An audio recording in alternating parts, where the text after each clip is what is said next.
वाल्मीकि रामायण के बालकांड में देवी अहिल्या का जिक्र मिलता है। अहिल्या रूपवान होने के साथ ही संस्कारी, सुशील और पतिव्रता नारी थी। अहिल्या का विवाह ऋषि गौतम के साथ हुआ। शास्त्रों के अनुसार ऋषि गौतम एक बार स्नान के लिए प्रातःकाल आश्रम से बाहर गए थे। तभी शची के पति इंद्र ने अहिल्या के साथ छलपूर्वक कुकर्म किया। जब इस बात का पता ऋषि गौतम को चला तो उन्होंने इंद्र और अहिल्या दोनों को श्राप दे दिया। देवी अहिल्या ने ऋषि गौतम से क्षमा याचना भी की और कहा कि इसमें उनका कोई दोष नहीं है, लेकिन गौतम ऋषि नहीं माने और अहिल्या को श्राप दिया कि तुम शीला बनकर निवास करोगी। त्रेता युग में जब श्री विष्णु राम अवतार लेंगे तब उनके चरण रस से ही तुम्हारा उद्धार होगा। उसके बाद राम भगवान द्वारा अहिल्या का उद्धार किया गया और आजीवन वो कुंवारी कहलाई। शास्त्रों के अनुसार द्रौपदी का जन्म यज्ञ से हुआ था। द्रौपदी सुंदर, धीरजवान और पतिव्रता महिला थी। कहने को तो द्रौपदी के 5 पांडव की पत्नी और 5 पुत्रों की माता थी, लेकिन उसके बावजूद द्रौपदी सदा कुंवारी कहलाई। दरअसल जब द्रौपदी का चीरहरण हो रहा था तो श्री कृष्ण ने उनकी लाज बचाई थी। कहा जाता है भगवान श्री कृष्ण ने ही द्रौपदी को सदा कुंवारी बने रहने का वरदान दिया।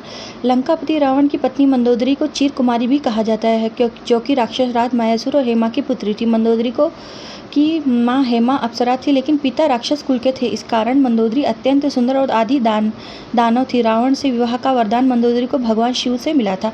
रावण से विवाह के बाद मंदोदरी ने अक्षय कुमार, मेघनाद और अतिका जैसे पुत्रों को जन्म दिया। मंदोदरी को चीर कौमार्य का वरदान प्राप्त था, इसलिए पुत्रों को जन्म देने के बाद भी उसका कौमार्य भंग नहीं हुआ। तारा समुद्र मंथर से निकली अप्सरा थी। तारा का विवाह बाली के साथ हुआ।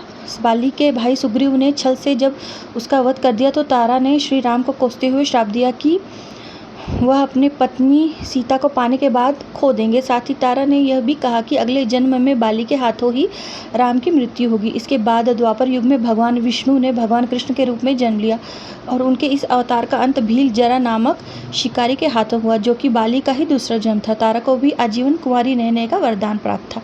कुंती महल में आए महात्माओं की सेवा करती थी। एक बार महल में ऋषि दुर्वासा आए थे।